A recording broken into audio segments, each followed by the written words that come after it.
kasing rikit, kumukutitap nilang ilaw, gabay sa gabing mapanglaw.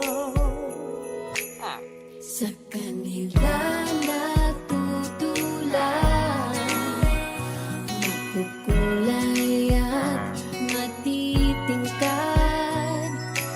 ang mga kwento natin, may kabutihang angkin. Liwanag nating dala ang kwento ng isa't isa.